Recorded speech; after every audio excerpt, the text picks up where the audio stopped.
All that's my evening routine. நான் பாப்பா husband 3 பேரும் கிளம்பி வந்து ஓல்டு பஸ் ஸ்டாண்ட் போயிட்டுருக்கோம். போகிற வழியில் அப்படியே இந்த நாவல்பழம் வந்துருந்துச்சு. இது வந்து சீசன் ஃப்ரூட்லாம் சீசன் டைம்லேயே சாப்பிட்டுக்கணும்.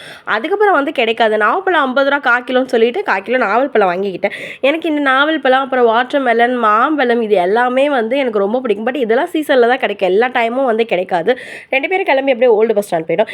இத்தனை நாள் கல்யாண நாளில் எனக்கு என் ஹஸ்பண்ட் வந்து ரொம்ப காஸ்ட்லியாக கிஃப்ட் பண்ணது எதுன்னா இந்த வண்டி தான், இந்த ஸ்கூட்டி. இப்போ வந்து ரீசெண்டாக எனக்கு வந்து ஆனிவர்சரி கிஃப்ட்டை வந்து எங்கள் வீட்டுக்காரர் வந்து வாங்கி கொடுத்தாரு.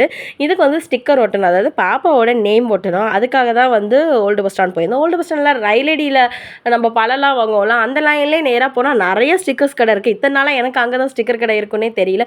போய் அழகாக வந்து ஒரு வேல் வந்து ஒட்டிக்கிட்டேன். முருகர் படம் தான் ஒட்டலான்னு பார்த்தா, அப்புறம் எங்கள் வீட்டுக்காரர் இல்லை நீ வேலையை ஒட்டிக்கோ அப்படின்னு சொன்னதுனால இந்த வேல் ஒட்டிக்கிட்டு அப்படியே வந்து பாப்பாவோட நேமு வந்து ஃப்ரெண்டில் வந்து ஒட்டிக்கிட்டேன். பாப்பாவோட நேம் ஒட்டினதுக்கப்புறம் தான் இது என்னோட வண்டி அப்படிங்கிற மாதிரியே ஃபீல் ஆணுச்சு. எது வாங்குறனோ அது வந்து அவள் பேரில் இருக்கணும் அப்படிங்கிறது வந்து என்னோட ஒரு அல்பாசனே வச்சுக்கலாம். இந்த வீடியோ பிடிச்சிருந்தா ப்ளீஸ் சேனலை சப்ஸ்கிரைப் பண்ணிக்கோங்க. நெக்ஸ்ட் இன்ட்ரெஸ்டிங்கான வீடியோவில் பார்க்கலாம். பாய்.